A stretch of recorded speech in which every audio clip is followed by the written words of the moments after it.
What's going on? Aaron Goldsten here. So let's go ahead and dive right into it. What we're going to talk about today is I'm going to give you a summary of Rich Dad, Poor Dad, the book, and I'm going to share with you the 5 main ideas from this book. Why am I doing this? And why do I want to share this with you? Well, for those that are interested in maybe maybe you've read the book and you want to get a refresher of it, or maybe you want the information in the book, but you don't want to read the entire book, I'm going to summarize the book for you in this video, so you're getting the main ideas from this book, but you don't have to go through you don't have to read all the information. Sometimes there's books out there that have great information, but if it was going to be like 3 pages of paper and they said, hey, buy these 3 pages of paper for $50, some people are, a little iffy on that. But if they fill the book with like a lot of, if it's kind of stuffed with like stories and things like that, then they could say, hey, the book's this thick and it helps to justify the price. And there's nothing wrong with stuff like that as well, right? I love listening to stories, but if you don't have a lot of time and maybe you don't want to spend the time to read this book, you can get them in this video. I'm going to share the main ideas from this book so you can absorb the main information and start using it in your life now without needing to, necessarily read all the book, because I kind of did that for you, and I've also applied it in my life, so I can share with you, tell you that it works 100% for sure. So let's talk about this. The 5 big ideas from the book, the 5 main concepts from the book. Concept number 1 is the poor and the middle class work for money. So the poor and the middle class, they have jobs. And a lot of people spend their entire life working at a job, trading their time, right? Part of their life. They're trading part of their life for a paycheck.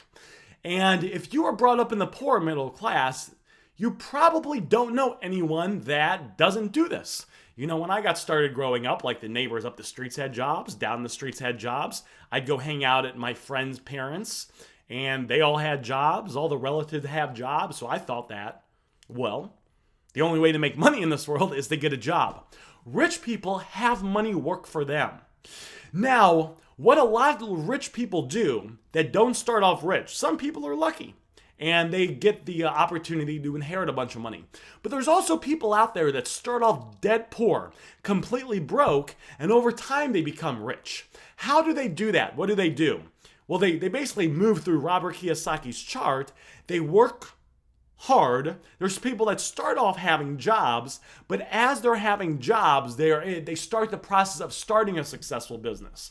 And it doesn't happen over time, but you can grow a successful business over a handful of years and get to the point to where you're having money work for you. See, when you have a business, which is what rich people do, they have businesses and they invest. A rich person can open up a business, hire employees, have the employees do the work, yet they get the majority of the benefit. I like to go to McDonald's. I've been going to McDonald's for probably 15, 20 years. And, I'll see people that are cleaning the floor and that are flipping the burgers and that are taking my order and that are delivering the food in the back, through the truck. I never see the owner doing that. Why is that? Because the owner of the McDonald's has systems in place where they can put people, maybe 10, 20, 30 people, to run all the different aspects of the McDonald's. I believe I read last time that the average McDonald's owner makes around $150,000 a year in profit per McDonald's. Don't quote me on that. But the owner, because they're having their money work for them, they're making more than all their employees, yet they're doing less work. That's having your money work for you. What a lot of poor and middle class people do is they want to get money, so they get a little bit of money, and then they want to save it. They don't want to spend it. They want to tuck it away somewhere, and they don't want to do anything with it. You want to have some savings. Don't get me wrong. You want to have some savings, but at the same time, once you have some savings, you want to put your money to work for you.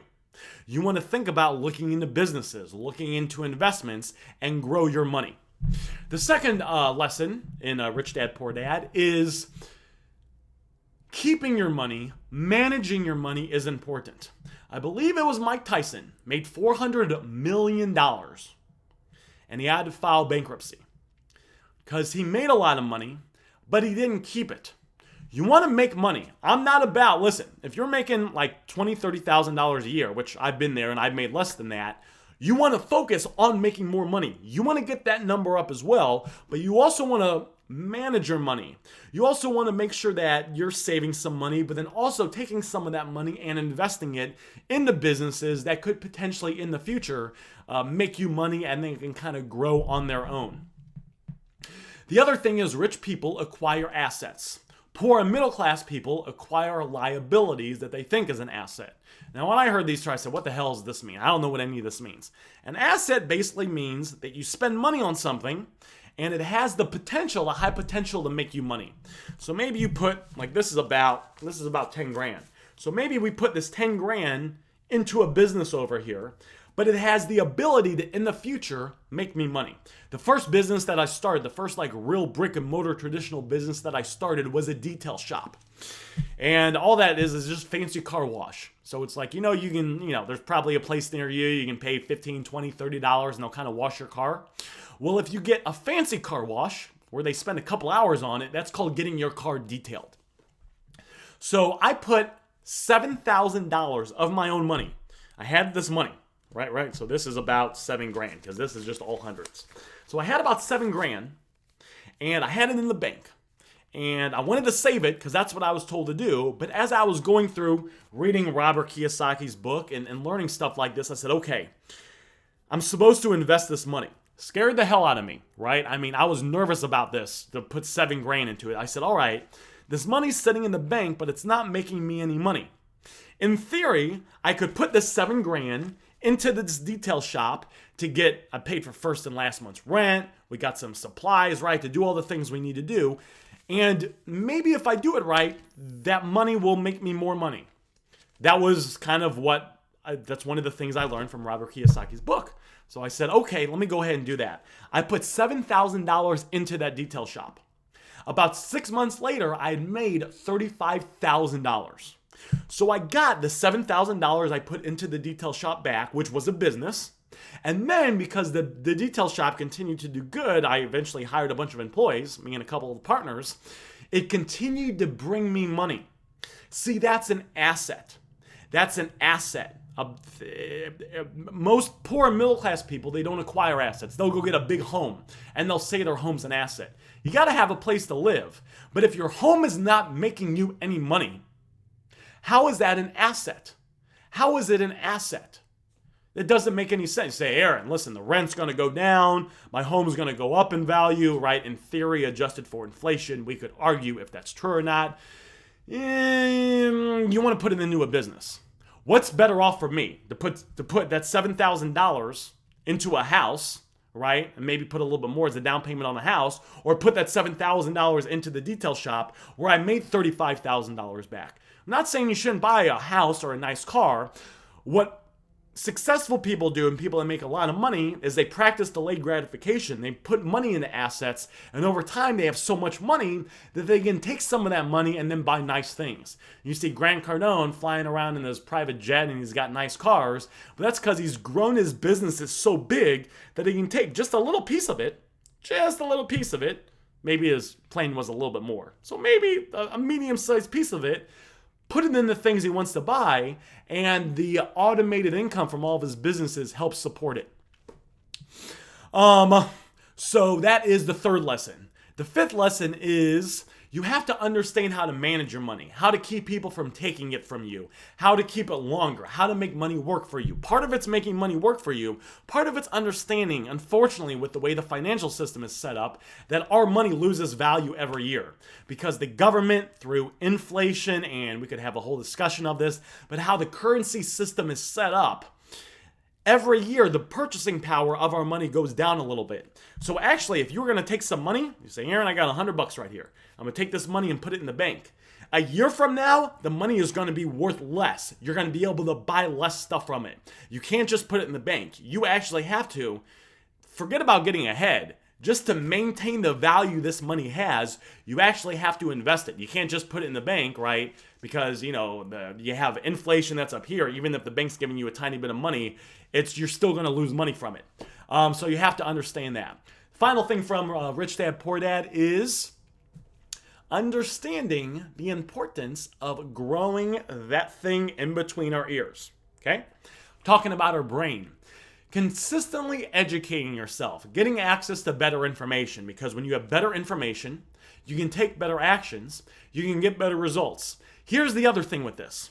If you were brought up like me in the middle class, my parents were middle class, they both had jobs, brought up in the middle class. If you want to get rich, you're going to have to go out there and acquire some knowledge and some skills that the rich people have. And you're probably not going to get that from teachers. You might have to go to some seminars. You might have to pick up some books. The great thing is you can pick up books for $5, $10, $15 for very cheap and get information from that. So you want to spend time learning. And what's nice about learning is once you have information, you can apply that information pretty much forever. One of the books I remember I read when I got started in the self-improvement journey, money-making journey, was this book on body language. I read that book probably 11 years ago. I still use strategies from that book when I meet people today to build deep rapport with them. And that's the power of information. Once you have the information, you're probably going to have it for the rest of your life because you got it in your brain. So that's the power of learning. And I actually put together a gift for you. So if you liked the information that you got from this video, if this was helpful to you, if you look in the description, so if you're on your cell phone, if you're on your desktop, wherever it is, your computer, if you look in the description, I've been reading books for a long time. Some books are good, some books are not good. Then some books that are good, again, sometimes there's 30, 50 pages of information that make a point that you could learn in, literally 1 to 2 sentences. In the description, I put I got a list for you of my top 10 favorite business books and 2-minute summaries on each. So this is for those that are interested in increasing their finances, making more money, and potentially growing and starting a successful business. If that is any interest to you, if you look in the description, there's a link you can click where you can go ahead and grab. It's a report, it's a sheet that's going to share with you. I'm going to share with you what my top 10 favorite business books are of all time, and then I'm going to give you 2-minute summaries on each. So again, if you don't want to spend time reading the books, you can literally get the essence, the most important points of the books summed up into a couple minutes, so you can start absorbing this information and applying it into your life. Because as Warren Buffett says, the more you learn, the more you earn.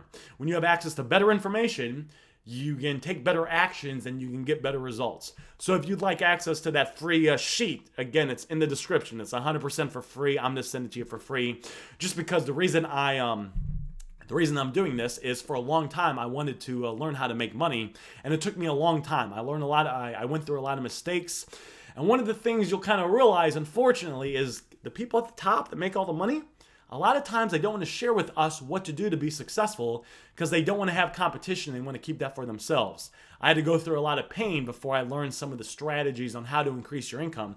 And I'll share something else with you guys before I head out. Making money is not necessarily hard. It's actually easier to make a lot of money than it is to be poor and middle class. Let me give you an example. So when I've gone through periods of time where I want to be healthy and I want to get big muscles. So I used to go to the gym and I work out for like 4.5 hours straight at the gym. Back when I was younger. I don't do that anymore. But back when I was younger, I'm at the gym like 4.5 hours. And I gained a little muscle, but I felt like I wasn't as big as I should be. I eventually hired a personal trainer, someone that was really buff. I got access to better information. The personal trainer said, "Aaron, what's your diet like?" Well, I said, "Well, sir, I want to be healthy. So I go to the gym and then afterwards I go eat a salad." And he said, "Aaron, salad's good. It's healthy for you. But if you want to build muscle, you want to be eating some protein as well." So what he recommended I do is still go get the salad, but instead of just getting a plain salad, get like some chicken in the salad. Get some fish in the salad. The first month I started working out with him, I gained 10 pounds of muscle. I didn't necessarily work any harder, okay? All I did is I got access to better information, which allowed me to get a better result, which was, eating some protein along with my meals. That's kind of how making money is like. It's not necessarily working hard and grinding it out. It's just kind of understanding certain pieces of information, which is why if you like this video, feel free to give me a thumbs up. Feel free to subscribe. I got other videos like this on my channel that kind of provide additional money-making tips. And then, of course, that free report, the sheet with my top 10 favorite business books and 2-minute summaries on each. That'll kind of benefit you as well. I wanted to kind of do everything I could to put together some information you could use if you kind of you know, you want to get started on this journey. You want to make more money, but you don't know exactly where to start. I wanted to kind of do my best to kind of give back to society. So that's what I got for you guys. Hopefully you guys enjoyed this video. My name is Aaron Goldsten, and I'm signing off.